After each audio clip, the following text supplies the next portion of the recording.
Salut à tous, donc moi c'est Claire et je vous fais cette petite vidéo pour vous parler de l'appellation Corbière.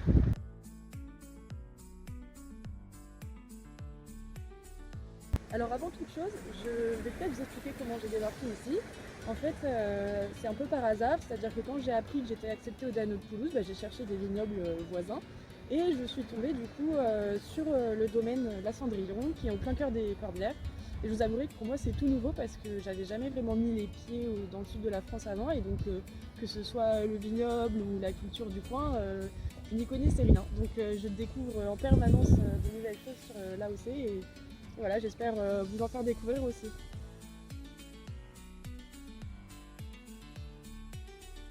Pour commencer à vous parler de cette appellation, je vais peut-être commencer avec son histoire. Alors elle remonte au IIe siècle avant Jésus-Christ.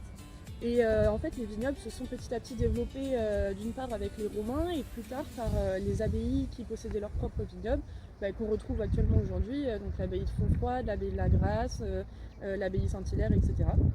Et puis, suite au passage de plusieurs envahisseurs, le vignoble a été globalement détruit et arraché.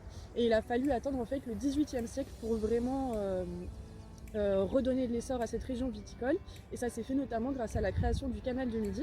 Ça c'était juste avant la fin du 19e siècle qui a été plutôt dommageable pour le vignoble parce qu'il y avait la crise du phylloxéra, la crise de l'oïdium, il y avait beaucoup de fraude sur les vins dans cette région et surtout une énorme surproduction de vins de mauvaise qualité en fait. Et ça a mené donc en 1907 à une grosse révolte des vignerons qui a eu pour résultat la création d'une fédération générale des vignerons. Et ça a permis en fait de réorganiser tout ça et puis surtout d'augmenter la qualité des vins. Donc c'est ensuite au XXe siècle que tout s'est un peu enchaîné sur l'appellation. Il y a eu tout d'abord une définition de l'aire de l'appellation, enfin d'une zone géographique du vignoble. Ensuite il y a eu la labellisation de vins de qualité supérieure par UNAO en 51 et puis c'est seulement en 85 qu'il y a eu la création vraiment de l'appellation Corbière, donc une appellation assez tardive.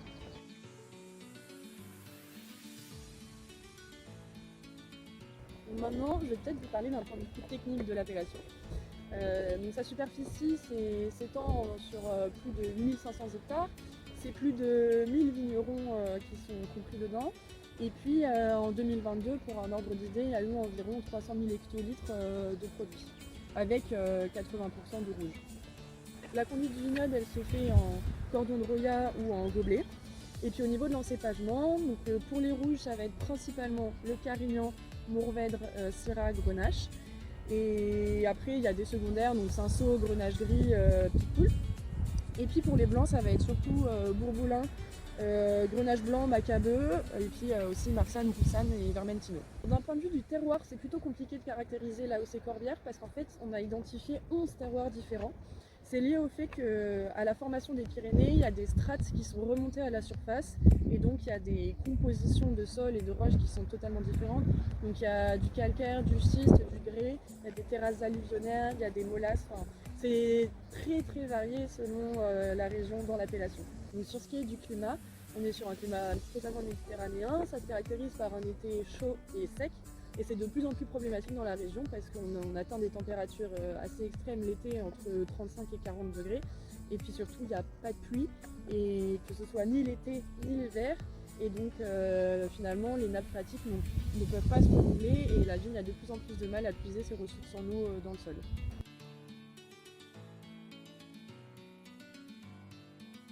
Je dirais qu'il y a deux enjeux principaux pour cette appellation à l'avenir.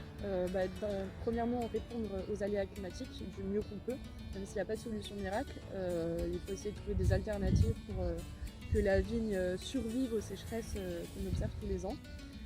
Et puis le deuxième enjeu serait de redorer l'image de l'appellation parce que dans la tête des Français, de manière générale, les vins du Languedoc, c'est des vins de mauvaise qualité, des vins de soif. Et finalement, il y a beaucoup de vignerons dans les Corbières qui montrent le contraire et qui essayent de faire des vins de plus en plus qualitatifs avec plus de bouteilles, moins de vrac.